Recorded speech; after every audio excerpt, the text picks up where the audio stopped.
नमस्कार दोस्तों, स्वागत है आप सभी का आज के इस नए वीडियो लेक्चर में। आज के इस वीडियो लेक्चर में हम हिमाचल में 2023 में हुए पोस्टल असिस्टेंट और सॉर्टिंग असिस्टेंट के क्वेश्चन पेपर के मैथमेटिक पोर्शन को सॉल्व करेंगे।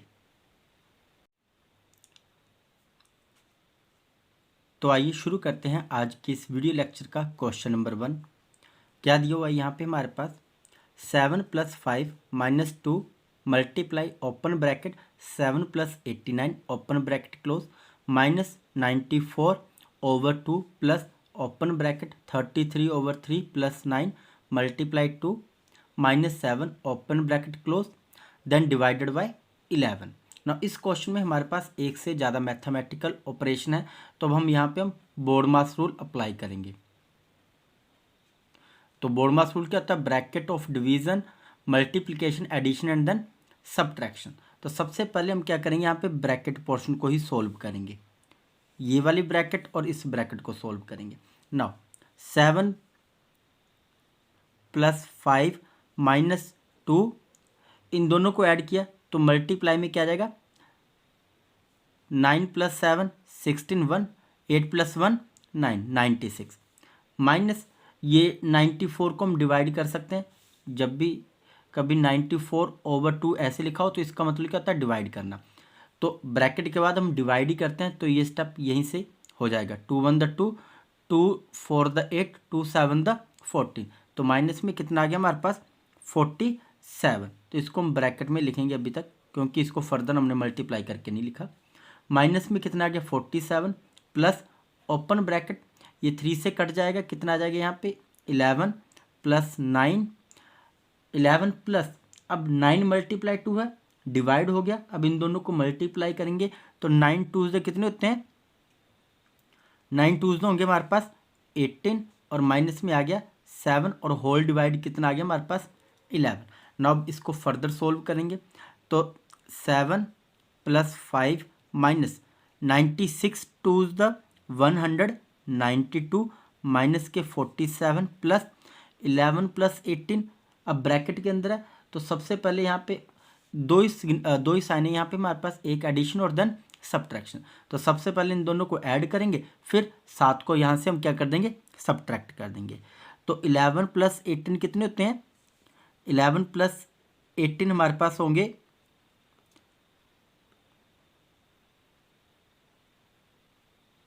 29 और 29 में से 7 गए तो कितना बच गया?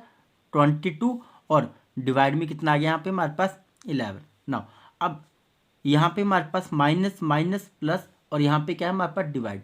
तो बोर्डमास रूल के हिसाब से डिवाइड पहले करेंगे, तो 11 1 द 11, 11 2 द 22। नाउ अब मेरे पास क्या आंसर है? 7 + 5 और ये भी प्लस का, तो इन तीनों को ऐड कर लेंगे। 7 + 5 12, 12 + 2 कितने होते हैं हमारे पास? 14। तो 14 - 192 माइनस के 47। नाउ अब ऐसा करते हैं, 192 में से या फिर 192 में से 14 को सब्ट्रैक्ट करेंगे तो क्या आएगा यहाँ पे? 12 - 4 8, 8 - 1 7 और यहाँ पे क्या आ गया? 1 178। 178 में से माइनस क्या है? और माइनस ही करना हमने, क्या? 47। तो माइनस माइनस प्लस हो जाता है। तो 8 + 7 15, 1 कैरी, 7 + 4 11, 11 + 1 12, 1 कैरी और 1 + 1 2। तो यहाँ पे आ गया हमारे पास माइनस माइनस प्लस होते हैं, बट साइन हमारे पास माइनस का ही आता है। तो यहाँ पे लिख लेते हैं स्टेप सोल्व करके। इन दोनों को हमने ऐड किया, ऐड तो नहीं हो गया, सब्ट्रैक्ट किया, तो ये आ गया हमारे पास माइनस के 178 और इसमें से हमने माइनस करना क्या? 47। माइनस माइनस प्लस, तो आंसर आ गया हमारे पास माइनस के 225। तो देखते हैं यहाँ पे कौन सा ऑप्शन करेक्ट होता है। Option B is correct. Next question, the value of 14 divided by curly bracket then open bracket 5 of 2 - 3 open bracket close then curly bracket close multiply 4 then further open bracket 7 - 2 then open bracket close. Now अब इस question में हमारे पास एक से ज़्यादा mathematical operation है, तो अब हम यूज़ करेंगे बोर्डमास फॉर्मूला। ना क्या होता है बोर्ड मास फॉर्मूला हमारे पास, bracket of division, multiplication, addition and then subtraction. तो सबसे पहले हम चेक करेंगे कि ब्रैकेट, जहाँ जहाँ हमारे पास ब्रैकेट है सबसे पहले हम उसी पोर्शन को सोल्व करेंगे। ना इस पार्ट में हमारे पास ब्रैकेट के अंदर ब्रैकेट है, तो सबसे पहले हम इस ब्रैकेट पोर्शन को सोल्व करेंगे और साथ ही साथ इस सेम ब्रैकेट को भी हम सोल्व कर लेंगे। अब इस ब्रैकेट में हमारे पास ब्रैकेट के अंदर ऑफ भी है और माइनस का साइन भी है, तो ब्रैकेट के जब हम ब्रैकेट को सोल्व करेंगे तो ब्रैकेट के बाद हम क्या देखेंगे, ऑफ, और ऑफ का मतलब क्या होता है, मल्टीप्लाई करना। ठीक है, तो इसको हम सोल्व लिख लेते हैं नेक्स्ट स्टेप में, 14 divided by curly bracket, then 5 of 2 है तो 5 मल्टीप्लाई 2 कितना हो गया 10, 10 माइनस 3 और then curly bracket close multiply 4, और यहाँ पे इस ब्रैकेट में हमारे पास एक ही साइन है सब्ट्रैक्शन का, तो 7 माइनस 2 कितने होते हैं 5, तो यहाँ पे आ जाएगा हमारे पास मल्टीप्लाई में 5। नाउ अब नेक्स्ट स्टेप में, अब 10 माइनस 3 कितने होते हैं हमारे पास 7, तो यहाँ पे भी इसे सोल्व करके लिख लेंगे हम, 14 divided by 7 multiply 4 multiply 5। Now bracket of, of के बाद क्या हमारे पास अब डिवाइड, तो 14 को डिवाइड करेंगे हम किससे, 7 से, तो कितना आ जाएगा हमारे पास, यहाँ पे डिवाइड करके 2, तो इस पूरे को सोल्व करके कितना आ गया 2, तो 2 मल्टीप्लाई 4 मल्टीप्लाई 5। नाउ अब डिवीजन के बाद क्या है हमारे पास, मल्टीप्लाई करना, पहले इन दोनों को मल्टीप्लाई करेंगे, फिर जो इसका आंसर आएगा उसको हम 5 से मल्टीप्लाई करेंगे, तो आएगा 2 4 द 8 और 8 5 से कितने होते हैं 40, तो हमारे पास आंसर कितना आ गया 40। तो देखते हैं यहाँ पे कौन सा ऑप्शन करेक्ट होता है, option A is correct 40। Next question, open bracket 45 plus 9 open bracket close divided by 2 minus 7, इसको हम डिवाइडेड बाई 2 भी बोल सकते हैं, अपॉन भी बोल सकते हैं, minus 7 multiply 33 upon 7 plus curly bracket then open bracket 7 plus 19 open bracket close multiply 17 then curly bracket close plus 19 multiply 8 minus 289। तो इस क्वेश्चन में भी हम बोर्ड मास रूल अप्लाई करेंगे ना, पहले भी हमने दो क्वेश्चन इसी के बेसिस पे हमने सोल्व करे ना।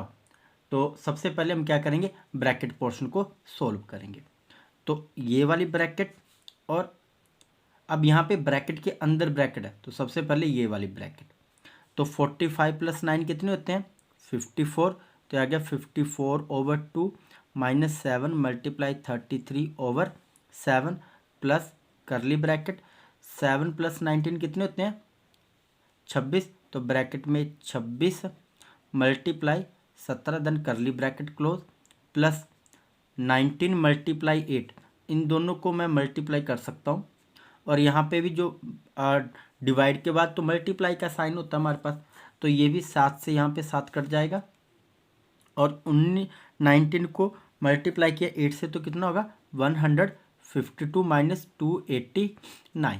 नाउ अब ये भी कट जाएगा, 2 से डिवाइड है, 2 1 द 2, 2 2 द 4, 2 7 द 40, तो यहाँ पे आ गया ये मेरे पास 27 माइनस के 33 प्लस इसको सोल्व करके आएगा मेरे पास 26 को मल्टीप्लाई करना है 17 के साथ, तो ये आ जाएगा 442 प्लस में 152 और माइनस के 289।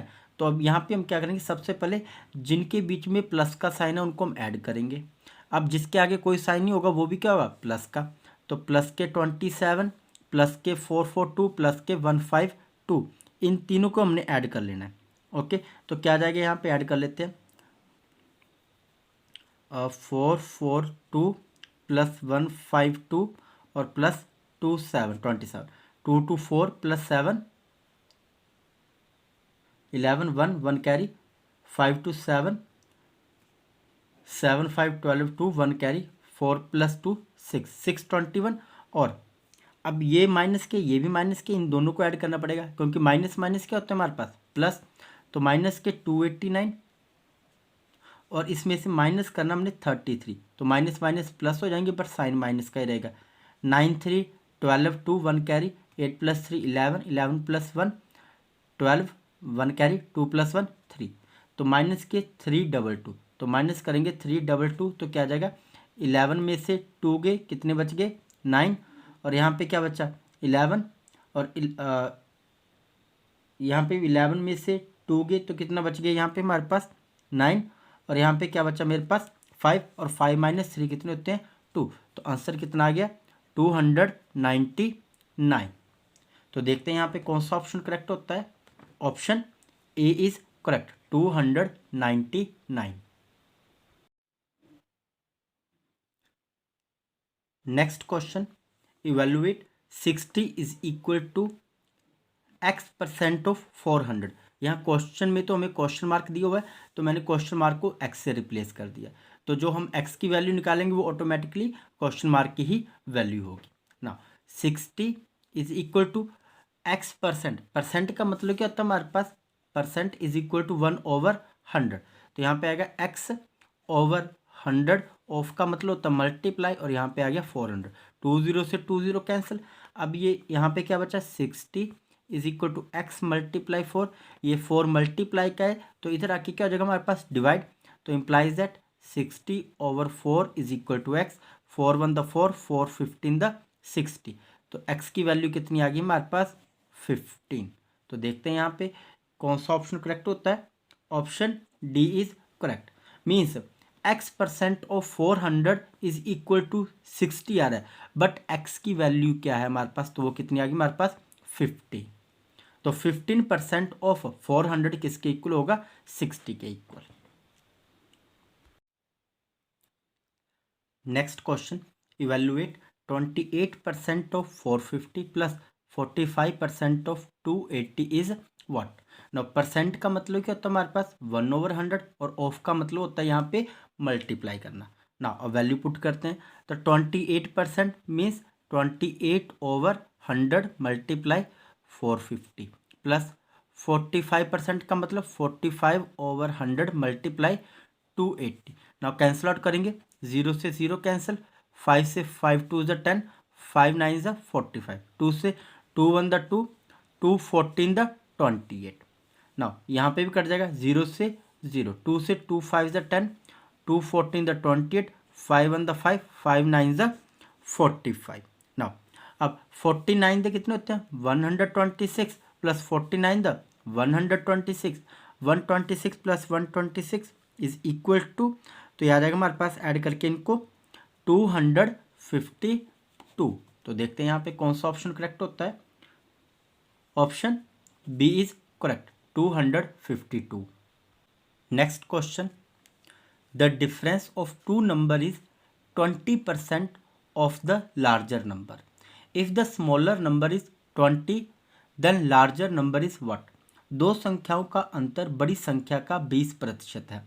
यदि छोटी संख्या 20 है तो बड़ी संख्या क्या है। तो मान लेते हैं let larger number is equal to x। Larger number क्या आ गया हमारे पास x और स्मॉलर नंबर क्या दिया हुआ हमारे पास,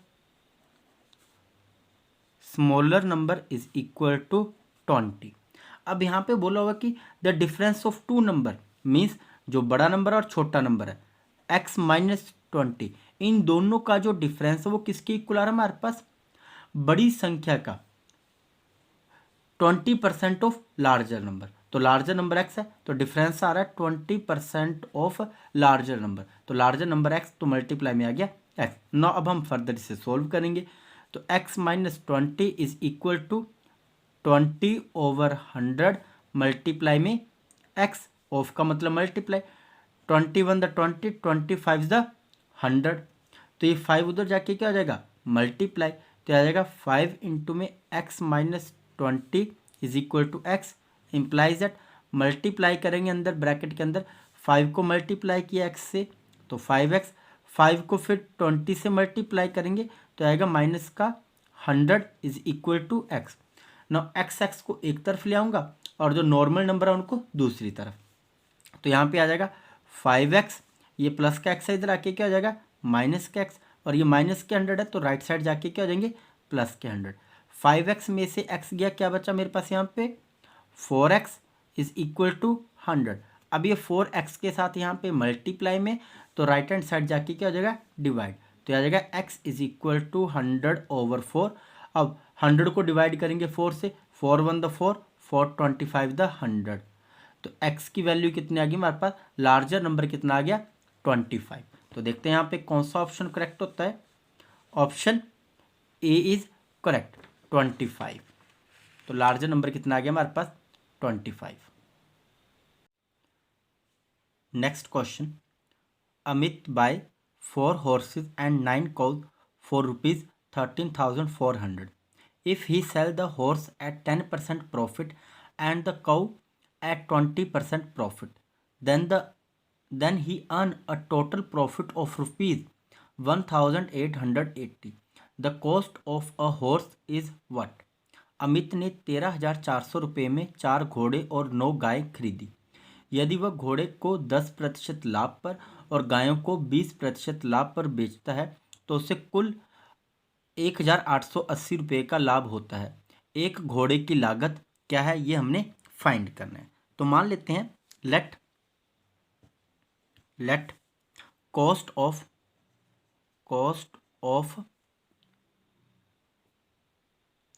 4 horses को मैं कैपिटल H से लिख रहा हूँ, एंड 9 cows को कैपिटल C से लिख रहा हूँ,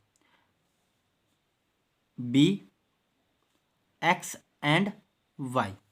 तो 4 horses की कॉस्ट हमारे पास X आ गई और 9 की Y, मीन्स एक हॉर्स की कॉस्ट हमारे पास X और एक कौ की हमारे पास Y। नाउ अब यहाँ पे दोनों को कितने में खरीदा गया, 13,400 रुपये में। तो यहाँ पे आ गया हमारे पास x plus y is equal to 13,400, ये आ गई हमारे पास इक्वेशन 1। नाउ अब दूसरे केस में क्या बोला हुआ है कि if he sell the horse at 10% profit, horse की कॉस्ट प्राइस क्या हमारे पास x, तो उसे 10% प्रॉफिट पे बेचा, तो 10% ऑफ x प्लस अब जो कौ है उसे 20% प्रॉफिट पे बेच रहा है, तो 20% of y is equal to total profit कितना हो रहा है 1,880 रुपये का। तो 10% ऑफ x किसके इक्वल आएगा हमारे पास, तो आ जाएगा 10x over 100 plus 20y over 100 is equal to 1,880। Now LCM लूंगा तो एलसीएम कितना आ जाएगा यहाँ पे 100, तो यहाँ पे सोल्व किया तो आ जाएगा 10x plus 20y is equal to 1,880। ना क्रॉस मल्टीप्लाई करूँगा तो आ जाएगा मेरे पास 10x plus 20y is equal to 1,880 और मल्टीप्लाई 100 से किया तो 20 यहाँ पे और आ जाएंगी। ना ये आ गई मेरे पास इक्वेशन 2 और ये रही इक्वेशन 1। ना अब क्या करना है, सब्ट्रैक्ट इक्वेशन 1 फ्रॉम 2। अब इक्वेशन 1 को हमने सब्ट्रैक्ट कर देना है 2 में से, तो यहाँ पे लिख देता हूँ सब्ट्रैक्ट इक्वेशन 1 फ्रॉम 2। तो क्या आएगा, 2 को हम पहले लिखेंगे 10x plus 20y is equal to 1,880 और इक्वेशन 1 क्या है हमारे पास, तो ये हमारे पास x plus y is equal to 1,3,4,0,0। Now ये आ गई हमारे पास इक्वेशन। नाउ अब हम चाहें तो क्या कर सकते हैं, यहाँ पे इक्वेशन 1 और जो इक्वेशन 2 है यहाँ पे कुछ तो कैंसिल आउट होना चाहिए।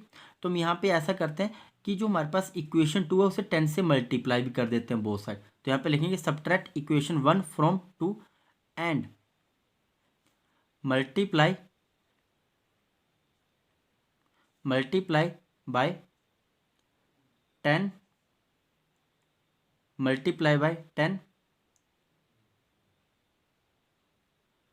Multiply equation 1 by 10 both side, ताकि जब हम इसे 10 से मल्टीप्लाई करें तो हमारे पास ये इक्वल आ सके। ना 10 से मल्टीप्लाई किया तो यहाँ पे 10x आ जाएगा, यहाँ पे क्या आएगा 10y और यहाँ पे एक 0 और बढ़ जाएगी। अब सब्ट्रैक्ट करेंगे तो क्या होगा, 10x से 10x कट जाएगा, 20 प्लस 10 कितने हो जाएंगे 30y और यहाँ पे सब्ट्रैक्ट करेंगे तो क्या आ जाएगा 20 माइनस करेंगे ना, तो 20 माइनस 10 10y आएगा यहाँ पे। और यहाँ पे भी सब्ट्रैक्ट करेंगे तो क्या आएगा 0 3 0 एज इट इज़ 8 माइनस 4 4 और 8 माइनस 3 5 और यहाँ पे 0। अब y की वैल्यू निकालनी है हमने, अब y की वैल्यू निकालनी है तो y is equal to 5 4 0 0 divide में क्या आ जाएगा 10, 0 से 0 कैंसिल, 0 से 0 कैंसिल, तो y इज इक्वल टू कितना आ जाएगा हमारे पास 5400। तो ये क्या आ गया हमारे पास y की वैल्यू। नाउ अब हमें चाहिए किसकी वैल्यू है, हमें चाहिए यहाँ पे हॉर्स की। तो ना ये जो मेरे पास y की वैल्यू आई है इसे मैं इक्वेशन 1 में पुट करूँगा, यहाँ पे x plus y is equal to 13,400 में।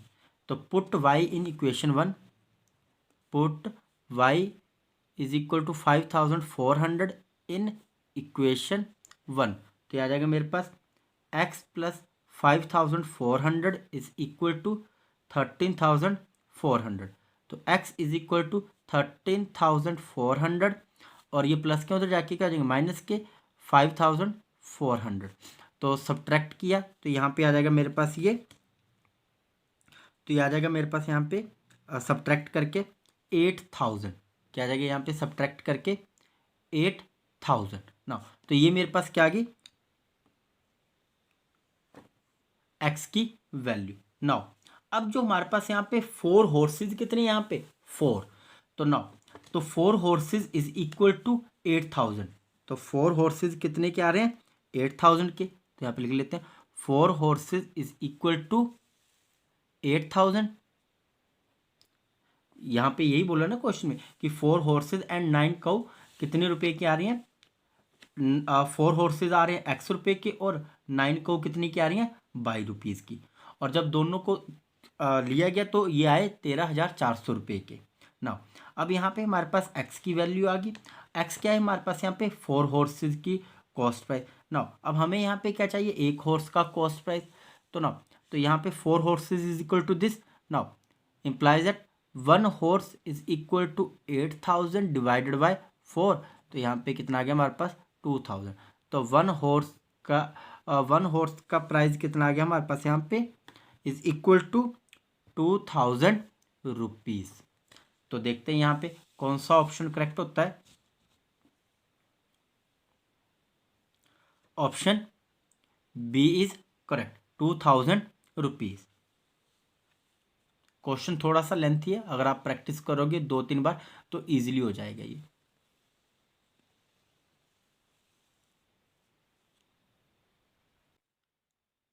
Next question, a man buy a cycle for 1,400 rupees and sell it at a loss of 15%। What is the selling price of the cycle.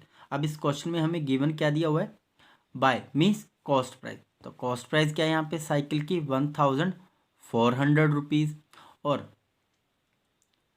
उसने बेचा, जब उसने उस cycle को बेचा तो उसे 15% का क्या हुआ लॉस हुआ। अब बेचा तो मीन्स सेलिंग प्राइस तो हमें नहीं पता, बट हाँ यही पता कि जब उसे बेचा गया तो लॉस कितना हुआ, हमें लॉस हुआ यहाँ पे हमें 15%। तो हमने यहाँ पे फाइंड क्या करना है सेलिंग प्राइस। तो सेलिंग प्राइस निकालना है जब हमें कॉस्ट प्राइस दिया हो और साथ ही साथ हमें लॉस दिया है। तो क्या होगा यहाँ पे फॉर्मूला हमारे पास selling price is equal to cost price minus loss percent of cost price. तो कॉस्ट प्राइस कितना है यहाँ पे 1,400 माइनस लॉस परसेंट कितना है 15%। तो 15/100 मल्टीप्लाई में कॉस्ट प्राइस कितना है 1,400। तो 2 0 से 2 0 कैंसर। तो आ गया 1,400 इज इक्वल टू 15 4 द 60 0 15 1 द 15 प्लस 6 210। तो 1,400 माइनस करेंगे हम यहाँ पे 210, तो ये आ जाएगा हमारे पास सब्ट्रैक्ट करके 1,190 रुपीज़। तो ये आ गया हमारे पास selling price of cycle. Next question, A lends ₹2,500 to B and a certain sum to C at the same time of 7% per annum simple interest. If after 4 years A altogether receive rupees 1120 as interest from B and C, then the sum lent to C is what? Now अब इस question में जो हमें given data है वो क्या दिया हो वो लिख लेते हैं। यहाँ पे हमें रेट बताया हुआ है, रेट है यहाँ पे 7% पर एनम, और जो टाइम है वो कितना है यहाँ पे 4 ईयर का। टाइम कितना आ गया हमारे पास 4 ईयर। अब यहाँ पे क्या है कि सिंपल इंटरेस्ट के बेसिस पे उसे दिया हुआ है, तो मीन्स सबसे पहले आएगा यहाँ पे हमारे पास simple interest for B plus simple interest for C is equal to, और इन दोनों का जो सिंपल इंटरेस्ट 4 साल बाद दिया गया वो कितने 1120 रुपये। तो simple interest for B formula क्या होगा, यहाँ पे हमारे पास principal multiply rate multiply time over 100, plus यहाँ पे भी same principal multiply rate multiply time over 100 is equal to 1120। ना अगर एलसीएम लूँगा तो एलसीएम क्या आएगा यहाँ पे 100 आएगा मेरे पास, तो यहाँ पे आएगा P multiply R multiply T plus P multiply R multiply T over में 100 इज इक्वल टू 1120। मैं इस क्वेश्चन में भी वैल्यू नहीं पुट कर रहा हूँ, इसको सिंप्लीफाई कर रहा हूँ ना, फिर डायरेक्ट मैं इसमें वैल्यू पुट करूँगा और जो हमें चीज़ चाहिए वो आंसर आ जाएगा ना। अब ये 00 है 100 है, ये उधर जाके क्या हो जाएगा मल्टीप्लाई, तो ये आ जाएगा मेरे पास P multiply R multiply T plus P, यहाँ पे ना मैं नाम लिख देता हूँ, एक बी के लिए और एक सी के लिए, तो यहाँ पे PA RA एंड TA, यहाँ पे भी A, यहाँ पे आएंगे मेरे पास सॉरी बी, यहाँ पे है हमारे पास B होगा, B, यहाँ पे B और यहाँ पे आएगा C, यहाँ पे PC multiply RC multiply TC is equal to, ये 100 उधर जाके मल्टीप्लाई हो जाएगा तो आएगा 1120 and 00। Now P first case में मुझे प्रिंसिपल पता है कितना है 2500, रेट मुझे पता है, रेट कितना है यहाँ पे, रेट और टाइम दोनों के लिए सेम है, तो टाइम आ गया 4 और रेट कितना आ गया 7। अब जो डिवाइड में 100 था मैंने उसको पहले ही सोल्व कर दिया, प्लस प्रिंसिपल मुझे नहीं पता तो P2 को क्या मान लिया मैंने, P2 ही रहने दिया। रेट और टाइम सेम था तो यहाँ पे 4 मल्टीप्लाई रेट यहाँ पे 7 है हमारे पास और टाइम कितना है 4 ईयर, तो यहाँ पे टाइम 4, रेट यहाँ पे हमारे पास 7 और टाइम है 4 year is equal to 112000। Now अब सोल्व कर लेंगे इसको, तो क्या आता है देखते हैं। तो यहाँ पे आ जाएगा मेरे पास 7 for the 28, तो आ गया 2500 मल्टीप्लाई 28 प्लस 7 for the 28, तो P इंटू में 28 इज इक्वल टू 112000। ना 28 यहाँ पे भी है 28 यहाँ पे भी है, कॉमन निकाल लिया मैंने, तो 28 बाहर आ गया, अंदर बच गया मेरे पास 2500 plus P is equal to 112000। ये 28 मेरे पास यहाँ पे मल्टीप्लाई में उधर जाके क्या हो जाएगा डिवाइड, तो आएगा 2500 plus P is equal to 112000। Now और डिवाइड में क्या आ गया 28 फॉर द 28 मल्टीप्लाई 4 28 फॉर द 112, 28 1 द 28 फॉर द 112, तो यहाँ पे आ गया 4000। नाउ इम्प्लाइज दैट ये P को मैं यही रहने दूंगा, ये 2500 उधर जाके क्या आ जाएगा सब्ट्रैक्ट, तो P is equal to 4000 minus 2500, तो इज इक्वल टू कैंसिल किया 0 0, 10 में से 5 गए 5 और यहाँ पे क्या बचेगा 3 में से 2 गया 1, तो मेरे पास प्रिंसिपल कितना आ गया 1500 रुपीज़। तो ये किसका है मेरे पास, जो पैसे उसने किसको दिए थे सी को दिए थे, तो सी का प्रिंसिपल कितना आ गया हमारे पास 1500 रुपीज़। तो देखते हैं यहाँ पे कौन सा ऑप्शन करेक्ट होता है, ऑप्शन बी इज करेक्ट 1500। तो यहाँ पे पूछा हुआ है कि सी को कितने पैसे उधार दिए थे, तो वो कितना आ गया 1500 रुपये।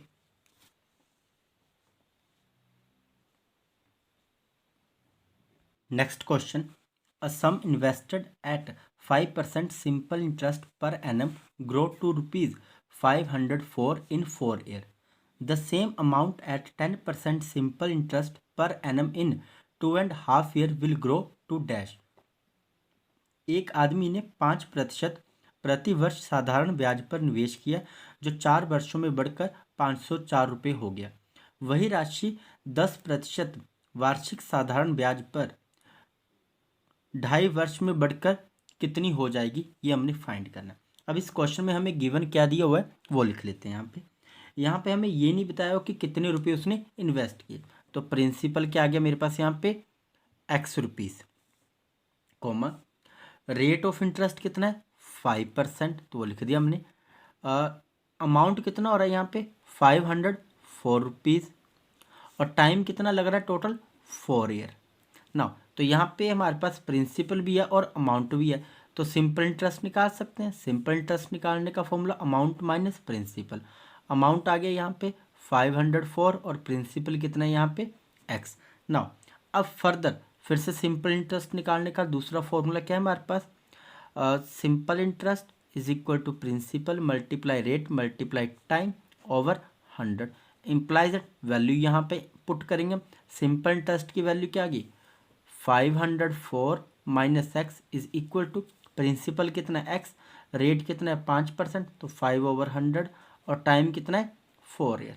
तो ये 4 से कट जाएगा, 4 1 द 4, 4 25 द 100, 5 1 द 5, 5 5 द 25, तो ये 5 इधर जाके क्या हो जाएगा मल्टीप्लाई। तो ये आ जाएगा नेक्स्ट स्टेप में 5 इंटू में 504 minus x is equal to x, multiply करेंगे अंदर, तो ये आ जाएगा 5 4 द 20, 5 5 द 25, और माइनस में 5x is equal to x. ये माइनस के 5x उधर जाके क्या हो जाएंगे प्लस के, तो ये आ जाएगा मेरे पास नेक्स्ट स्टेप में 2520 is equal to x plus 5x, तो ये आ जाएगा 6x, तो 2520 इज इक्वल टू 6x, और इस 6 को मैं इधर आके क्या करूँगा डिवाइड कर दूंगा, तो ये आ जाएगा 2520 divided by 6 is equal to x. 6 से 6 फॉर द 24, 1 कैरी 12, 6 टू द 12, तो इम्प्लाइज दैट एक्स की वैल्यू कितनी आ गई 420 रुपीज़। तो ये मेरे पास आ गई प्रिंसिपल की वैल्यू ना। ये फर्स्ट पार्ट हो गया यहाँ पर सॉल्व ना। अब सेकंड पार्ट में क्या बोला हुआ है वो हम बात करेंगे यहाँ पे।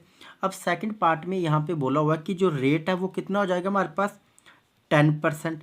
टाइम कितना होगा इस केस के लिए 2.5 ईयर, जिसको मैं सिंपल फ्रैक्शन में चेंज करके लिख सकता हूँ 2 to the 4 + 1 5/2 ईयर।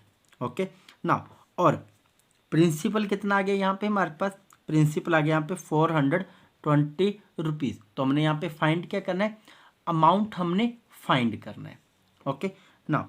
अब यहाँ पे हमने अमाउंट फाइंड करना है, न्यू अमाउंट कितना आएगा, तो सिंपल इंटरेस्ट निकाल लेते हैं। Simple interest is equal to principal multiply rate multiply time over 100 implies at value put करेंगे। प्रिंसिपल आ गया 420, रेट कितना है यहाँ पे हमारे पास 10%, तो 10/100, और टाइम कितना है 5/2 ईयर, तो मल्टीप्लाई में 5 और में 2, तो ये कट जाएगा 0 से 0, 2 से 2 1 द 2, 2 2 द 4, 2 1 द 2, तो 21 5 द 5 1 द 5, 5 2 द 10, 105। तो ये आ गया हमारे पास सिंपल इंटरेस्ट। तो हमने क्या निकालना अब न्यू अमाउंट, तो अमाउंट इज इक्वल टू क्या होता है हमारे पास प्रिंसिपल प्लस सिंपल इंटरेस्ट। तो प्रिंसिपल था हमारे पास 420, सिंपल इंटरेस्ट आ गया 105, ऐड किया तो ये आ गया 525 रुपीज़। तो ये आ गया हमारे पास न्यू अमाउंट। तो देखते हैं यहाँ पे कौन सा ऑप्शन करेक्ट होता है। Option C is correct 525।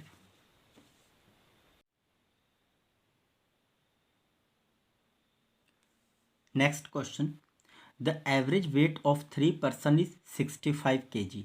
If a fourth person having a weight of 45 kg join the group, what is the average weight of the group? 3 व्यक्तियों का औसत वजन 65 किलोग्राम है। यदि 45 किलोग्राम वजन वाला चौथा व्यक्ति समूह में शामिल होता है तो समूह का औसत वजन कितना होगा। तो यहाँ पे हमें क्वेश्चन में क्या दिया हुआ है, एवरेज वेट दिया हुआ हमें 3% का, कितना दिया हुआ है 65 kg। तो यहाँ से हम क्या करेंगे, लिख लेते हैं पहले average weight of 3% is equal to 65 kg। तो टोटल वेट क्या आ जाएगा 3% का, total weight of 3% is equal to 65 multiply 3 is equal to 195 kg। तो ये आ गया टोटल वेट ऑफ 3%। नाउ अब बोला new weight when 4% join the group. अब क्या हुआ, फोर्थ पर्सन, यहाँ पे लिख लेते हैं fourth person join the group, fourth person join the group, fourth person ने ग्रुप ज्वाइन किया, तो वेट क्या होगा उस ग्रुप का, तो इज इक्वल टू 3 मेंबर है ग्रुप में, तो उनका वेट आया 195 प्लस जैसे फोर्थ पर्सन ऐड हुआ तो उसका वेट कितना आ गया यहाँ पे हमारे पास 45 kg।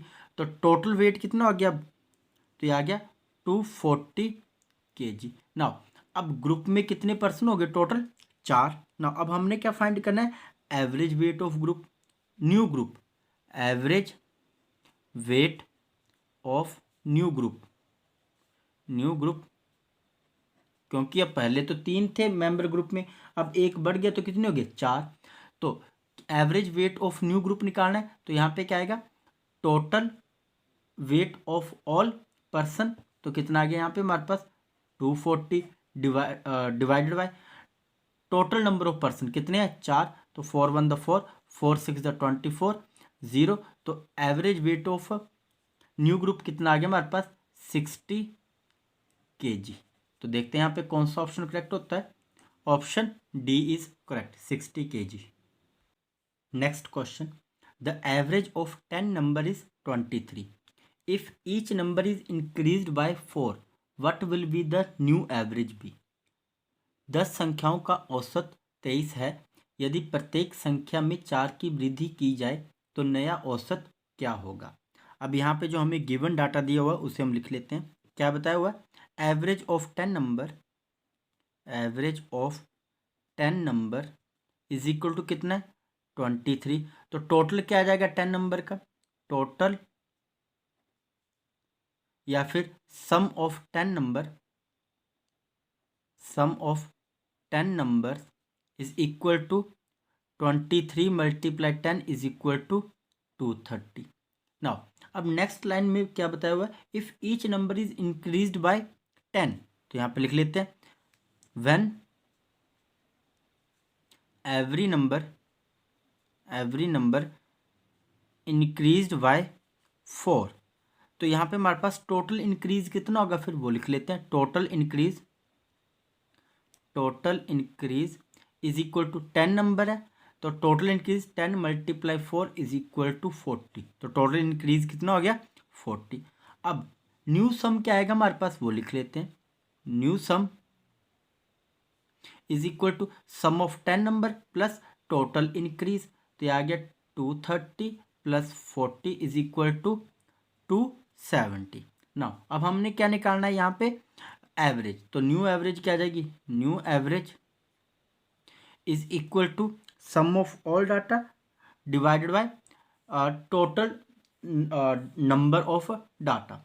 तो यहाँ पे सम ऑफ ऑल डाटा कितना आ गया हमारे पास 270 डिवाइडेड बाय, तो टोटल नंबर कितने यहाँ पे हमारे पास 10, तो 0 से 0 कैंसिल, तो न्यू एवरेज कितनी आ गई 27। तो देखते हैं यहाँ पे कौन सा ऑप्शन करेक्ट होता है, option B is correct 27। Next question, the average of 7 consecutive number is 20, what is the largest of this number. लगातार 7 लगातार संख्याओं का औसत 20 है, इनमें से सबसे बड़ी संख्या क्या है। तो यहाँ पे हमें बोला हो कि 7 कॉन्सिक्यूटिव नंबर, तो पहला नंबर मान लेते हैं हम x, तो दूसरा क्या आ जाएगा x+1, तीसरा आ जाएगा हमारे पास x+2, चौथा आ जाएगा हमारे पास x+3, और उसके बाद नेक्स्ट आ जाएगा हमारे पास x+4, फिर x+5, देन x+6। तो ये हो गया हमारे पास 7 कॉन्सिक्यूटिव नंबर। नाउ अब यहाँ पे क्या बोला हुआ है, यहाँ पे the average of 7 consecutive number is 20। अब बोला जो एवरेज है, एवरेज निकालने का फॉर्मूला क्या होता है, average is equal to sum of all data divided by total number of data. तो लिख देते हैं यहाँ पे फॉर्मूला में, sum of all data divided by total number of data. Now sum of all data divided by total number of data. अब इस question में हमें एवरेज दी हुई है, एवरेज कितनी दी हुई है, यहाँ पे हमें given 20। Sum of all data में क्या होगा, इन सभी को हम ऐड कर देंगे, तो आएगा x+1 plus x+2 plus x+3 plus x+4 plus x+5 plus x+6 divide by total number of data. कितने नंबर हैं ये, टोटल 7, तो डिवाइड में क्या आ जाएगा 7। अब इस 7 को यहाँ पे मल्टीप्लाई कर देंगे तो ये आ जाएगा नेक्स्ट स्टेप में 140 इज इक्वल टू, यहाँ पे x कितने टोटल वो काउंट कर लेते हैं, 1 2 3 4 5 6 7, तो 7x प्लस और जो बाकी हमारे पास नंबर हैं उनको ऐड कर लेंगे, 1 + 2 3 3 6 + 4 10 10 + 5 15 और 15 + 6 21, तो कितना आ गया 21। नाउ अब ये 21 इधर आके क्या हो जाएंगे, सब्ट्रैक्ट नेक्स्ट स्टेप में, तो 140 - 21 इज इक्वल टू 7x। तो ये आ जाएगा मेरे पास यहाँ पे नेक्स्ट 140 में से 21 गए तो ये आ जाएगा 10 - 1 9 और 3 - 2 1 1 is equal to 7x। x को ये नहीं दूंगा, 7 को डिवाइड कर दूंगा, तो 119 divided by 7 is equal to x। Okay ना, अब 7 से कट जाएगा ये, 7 × 1 = 7, 7 × 1 = 7, 7 × 7 = 49। तो x की वैल्यू कितनी आ गई मेरे पास, implies that x is equal to 70। तो ये तो मेरे पास x की वैल्यू है। अब यहाँ पे पूछा कि सबसे लार्जेस्ट नंबर कौन सा होगा, तो x+6 है सबसे बड़ा नंबर, तो x+6 is equal to x की वैल्यू कितनी है, 17 + 6 इज इक्वल टू 23। तो जो लार्जेस्ट नंबर है वो कितना है, 23। तो देखते हैं यहाँ पे कौन सा ऑप्शन करेक्ट होता है, option C is correct, 23। Next question, P and Q working together can complete a work in 6 days. Q alone can do it in 8 days. In how many days P alone could finish the same work? P और Q एक साथ काम करते हुए एक निश्चित कार्य को 6 दिनों में पूरा कर सकते हैं। Q अकेले इसे 8 दिनों में कर सकता है। P अकेले उसी कार्य को कितने दिनों में पूरा कर सकता है, ये हमने फाइंड करना है। नाउ अब यहाँ पे गिवन क्या दिया हुआ है, P और Q, P एंड Q दोनों एक साथ काम कर रहे हैं और वो काम को कितने दिनों में ख़त्म कर रहे हैं, 6 दिन में। और Q भाई साहब अकेला ही उस काम को कितने दिनों में ख़त्म कर रहा है, 8 दिनों में, 6 डेज एंड 8 डेज। अब यहाँ से हम क्या करेंगे, टोटल वर्क निकालेंगे। तो टोटल वर्क क्या आएगा, 6 और 8 का एलसीएम, जो हमारे पास कितना आ जाएगा, 24। तो जो एलसीएम आएगा वही हमारे पास क्या होगा, टोटल वर्क। और वर्क को हम किस में लिखते हैं, यूनिट में ना। अब यहाँ से मैं क्या करूँगा, पी क्यू का 1 डे वर्क निकालूंगा। तो 1 डे वर्क कैसे निकालूंगा, टोटल वर्क डिवाइडेड बाय 6, तो कितना आएगा, 6 × 4 = 24। तो पी एंड क्यू का 1 डे वर्क कितना आ गया, लिख लेते हैं यहाँ पे, P Q's 1 day work is equal to 24 unit divided by 6, तो आ गया 4 यूनिट। नाउ क्यू का भी 1 डे वर्क निकाल लेते हैं। Q's 1 day work is equal to 24 unit over 8 is equal to 3 unit. Now अब हमने फाइंड करना है कि P अकेले, P की एफिशिएंसी निकालनी है हमने, कि P अकेले टोटल वर्क को कितने दिनों में ख़त्म करेगा। मीन्स P का 1 डे वर्क निकाल लेना हमने यहाँ पे। ओके, अभी जो हमारे पास Q की वैल्यू है इसे हम इक्वेशन 1 मान लेते हैं और इसे इक्वेशन 2। जो इक्वेशन 2 हमारे पास Q की वैल्यू आई है, जो Q का वर्क आया है एफिशिएंसी, उसे हम पुट कर देंगे इक्वेशन 1 में। तो ये आ जाएगा मेरे पास P प्लस Q की जगह कितना लिखूंगा, 3 unit is equal to 4 unit. तो P की एफिशिएंसी यहाँ पे क्या आ जाएगी, P इज इक्वल टू ये 3 यूनिट उधर जाके क्या हो जाएगा माइनस का, 4 unit minus 3 unit is equal to 1 unit. Now तो P की एफिशिएंसी कितनी आ गई, 1 unit per day.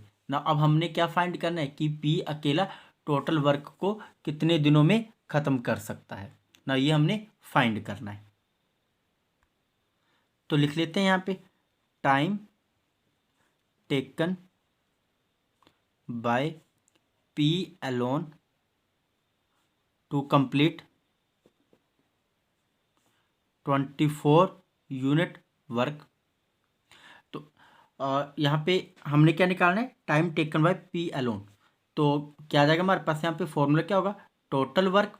Total work कितना हमारे पास 24 unit divided bye efficiency of P. तो पी की एफिशिएंसी क्या आ रही है यहाँ पे हमारे पास 1 यूनिट पर डे। तो यूनिट से यूनिट कैंसर, तो आंसर आ जाएगा यहाँ पे हमारे पास 24 days.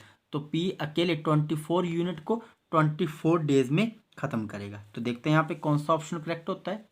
Option D is correct, 24 days. Next question, a man complete a journey in 10 our.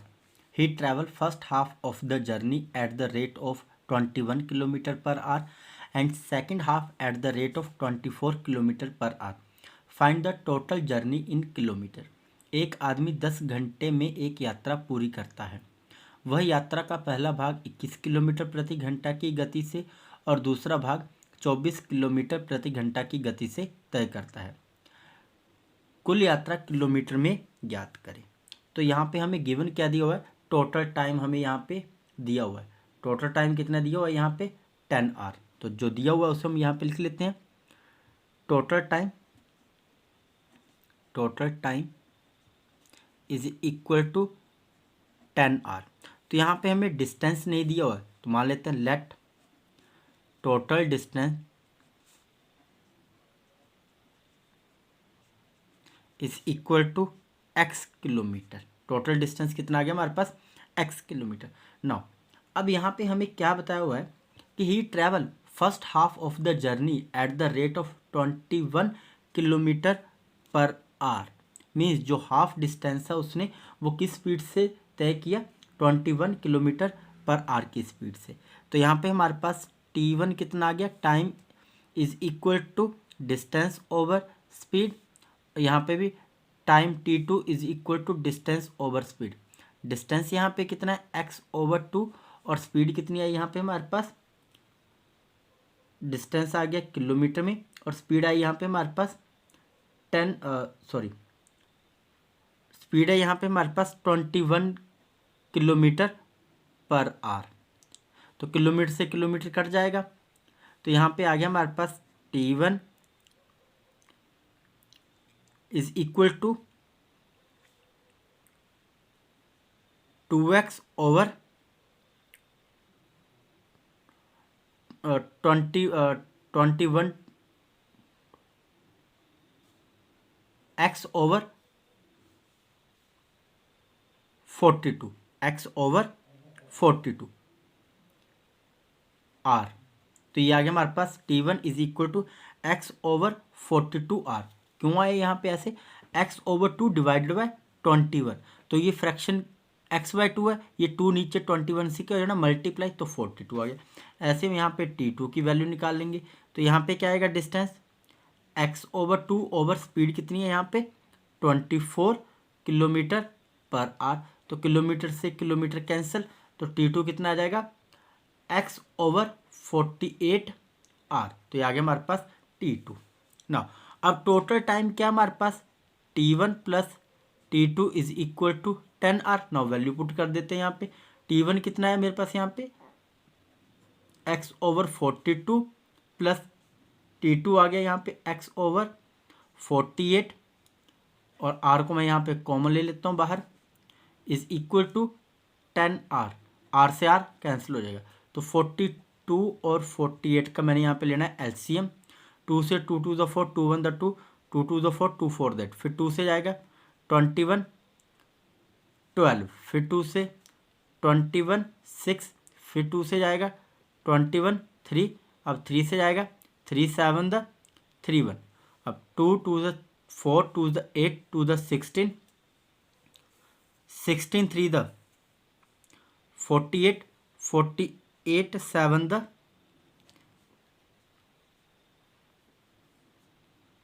336, 48 7 द 336 नाउ। तो एलसीएम कितना आ गया 336, तो यहाँ पे एलसीएम आ गया 336। 336 को हम डिवाइड करेंगे 42 से, तो हमारे पास क्वोशंट में आएगा 8। अब 8 को मल्टीप्लाई करेंगे x से, तो आ जाएगा हमारे पास 8x प्लस, अब 336 को हम डिवाइड करेंगे 48 से, तो 48 7 द 336, तो यहाँ पे 7 आया, तो 7 को मल्टीप्लाई करेंगे x से, तो आ जाएगा 7x is equal to 10। Now add किया 8x प्लस 7x कितने होते हैं 15x। 15x is equal to 336 को हम 10 के साथ मल्टीप्लाई कर देंगे, क्रॉस मल्टीप्लाई, तो आ जाएगा 3360। नाउ अब हमने क्या करना है, यहाँ पे x की वैल्यू निकालनी है, तो x is equal to 3360 divided by 15। तो 15 को अगर हम मल्टीप्लाई करें 224 से, तो हमारे पास आंसर आएगा 3360। तो x हमारे पास किस में है, किलोमीटर में, तो ये जो हमारे पास डिस्टेंस आ गया टोटल वो कितना आ गया 224 किलोमीटर। तो देखते हैं यहाँ पे कौन सा ऑप्शन करेक्ट होता है, option B is correct, 224 kilometre. Next question, a person crosses a 600 metre long street in 5 minute, what is his speed in kilometre per hour. एक व्यक्ति 600 मीटर लंबी सड़क को 5 मिनट में पार करता है, उसकी गति किलोमीटर प्रति घंटा में क्या है। तो यहाँ पे जो हमें गिवन डाटा दिया हुआ उसे हम यहाँ पे लिख लेते हैं। डिस्टेंस कितना है यहाँ पे हमें दिया हुआ 600 मीटर, और टाइम कितना दिया हुआ यहाँ पे हमें 5 मिनट। अब टाइम को हम चेंज कर लेंगे किस में, सेकंड में, तो 1 मिनट में कितने सेकंड होते हैं 60, तो टाइम कितना आ जाएगा मेरे पास 5 multiply 60 is equal to 300 second, ये मेरे पास आ गया टाइम। नाउ अब स्पीड निकालने का क्या फॉर्मूला होता है, speed is equal to distance over time. Distance है मेरे पास 600 मीटर डिवाइडेड बाय टाइम कितना आ गया 300 सेकेंड। नाउ कैंसिल आउट करेंगे तो ये आ जाएगा स्पीड 2 मीटर पर सेकेंड, ये क्या आ गई मेरे पास स्पीड। अब नाउ इस मीटर पर सेकंड को चेंज करना मैंने किलोमीटर पर आवर में, तो speed is equal to 2 multiply metre per second की जगह अब मल्टीप्लाई करना है 18/5 किलोमीटर पर आवर से, तो ये आ जाएगा is equal to 36/5 kilometre per hour. Now decimal में चाहिए तो हम क्या करेंगे, डिवाइड कर देंगे, 5 7 द 35.52 द 10, तो ये आ गया मेरे पास speed is equal to 7.2 kilometre per hour. तो देखते हैं यहाँ पे कौन सा ऑप्शन करेक्ट होता है, option B is correct, 7.2 kilometre per hour. Next question, if 48 metre of cloth cost ₹4,800, how many metre of it can be bought for ₹5,600। यदि 48 मीटर कपड़े की कीमत 4,800 रुपये है, तो 5600 रुपये में कितने मीटर कपड़ा खरीदा जा सकता है। तो यहाँ पे हमें गिवन क्या दिया हुआ है, 48 मीटर क्लॉथ की कॉस्ट कितनी है यहाँ पे 4,800 रुपीज़, तो 1 रुपये में कितने मीटर कपड़ा आएगा, तो ये निकाल लेते हैं हम यहाँ पे, तो यहीं पे लिख लेता हूँ 1 रुपीज़ इज इक्वल टू 48/4800, तो कितना आएगा यहाँ पे हमारे पास 1 रुपये में कितना कपड़ा है 48/4800 मीटर। नाउ हमारे पास कितने रुपीज़ है 5600 रुपये, तो 5600 रुपीज़ में कितने मीटर कपड़ा आएगा ये हमने फाइंड करना है, तो 5600 मल्टीप्लाई 1 रुपये में कितना मीटर कपड़ा आ रहा है 48/4800, तो 2 जीरो से 2 जीरो कट जाएंगी और 48 से 48 कट जाएगा, तो आंसर आ गया हमारे पास 56 मीटर कपड़ा आएगा हमारे पास। तो देखते हैं यहाँ पे कौन सा ऑप्शन करेक्ट होता है, option D is correct, 56 metre.